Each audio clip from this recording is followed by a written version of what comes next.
नमस्कार मित्रांनो, स्वागत आहे तुमचं आपल्या चॅनलमध्ये. या बैलगाडा शर्यत क्षेत्रामध्ये या बैलगाडा शर्यत क्षेत्राचे एक नामवंत नंदी, ज्या नंदींनी संबंध महाराष्ट्र आपल्या पाळण्याच्या जोरावरती गाजवला आणि ही गाजवत आहेत. प्रेक्षक आवर्जून मैदानामध्ये ज्यावेळेस यांचे लाईव्ह लॉट निघतात या दोघांचे, त्यावेळेस आवर्जून मैदानामध्ये येतात, त्यांना बघण्यासाठी येतात. असे हे या बैलगाडा शर्यत क्षेत्रातील इतिहासात नोंद असलेले दोन्हीही टॉपचे नंदी आपण चर्चा करतोय. आपल्या सगळ्या महाराष्ट्राचा लाडका घरणीकीकरांचा हिंद केसरी, पुसेगावचा एक नंबरचा ओरिजिनल मानकरी असा हा घरणीकीकरांचा राजा आणि या बैलगाडा शर्यत क्षेत्रामध्ये ज्याला देव म्हटलं जातं आणि आहे सुद्धा असा हा बारम हिंद केसरी, रुस्तम हिंद केसरी बकासूरबद्दल बोलतोय आपण. खूप दिवस झालं बोलावं म्हटलं, परंतु आज जी आहे ती वेळ आज आली आणि या दोघांबद्दल जरा चर्चा करावी म्हटलं. कारण की या दोघांचा इतिहास खूप मोठा आहे. एकाने बघितलं पडत्या पावसामध्ये राहून त्याला वैरणसुद्धा नव्हती, परंतु त्याला मालकाच्या परिस्थितीची जाणीव होती. मालकाच्या परिस्थितीची जाणीव असतानासुद्धा मालकाचं नाव संबंध महाराष्ट्रामध्ये बाकीच्या लोकांना, बाकीच्या नंदींना चांगले आहार असतात, काजू बदाम असतील, खुराकाची पोती असतील, परंतु काही लोकांनाच का म्हणजे तोंडामध्ये येते, काही नंदींना चांगले खुराक असतात, दूधसुद्धा असतं.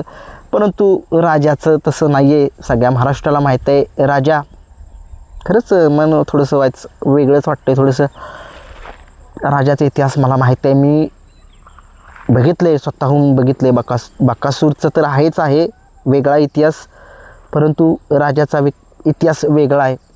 त्या नंदीनं खरंच मालकासाठी खरंच जीवाचं रान करून पळतो हा घरणीकीकरांचा राजा. बोलावं एवढं शब्द कमी आहेत त्या राजाबद्दल.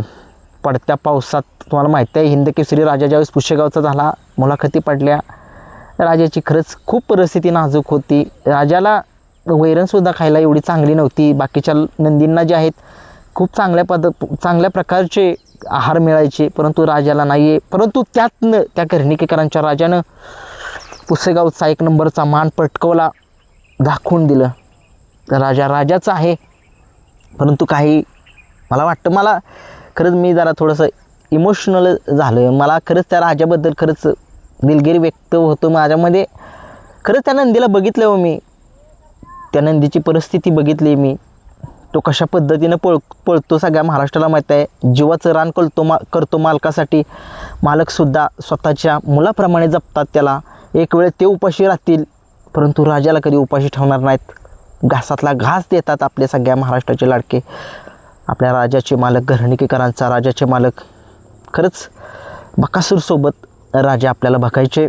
बकासूरचा इतिहास सगळ्या महाराष्ट्राला माहीत आहे की तो कशा पद्धतीनं पळतो. प्रत्येक जाईल त्या मैदानामध्ये गुलाल हा मिळवतोच. परंतु तुम्ही बघितलं ही जोडी खूप दिवस झालं बघितलेली नाही आहे पळताना. खूप लोकांची इच्छा होती, मला खूप लोकांनी फोनसुद्धा केले की दादा तुम्ही चर्चा करा थोडीशी की ही जोडी कधी आम्हाला बघायला मिळेल. शेवटी आता कसं होतं आहे ते मालक ठरवणार, आपण फक्त एक भावना आपल्या व्यक्त करू शकतो आहे.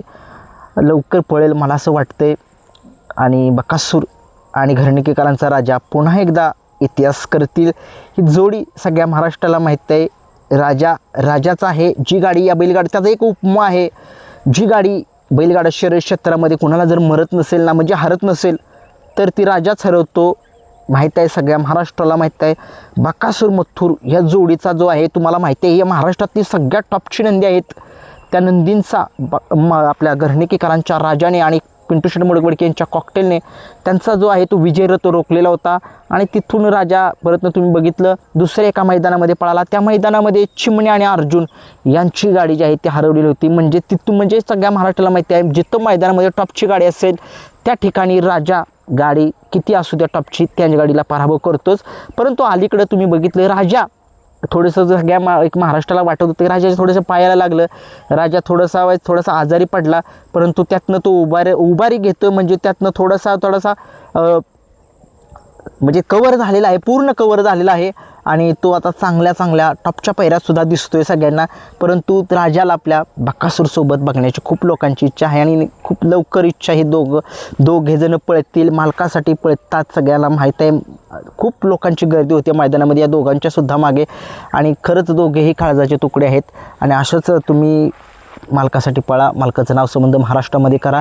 लवकरच लवकर तुम्ही दोघे जण पळा. खूप डोळे आतुरले तुमच्या दोघांना बघण्यासाठी एकत्र. धन्यवाद.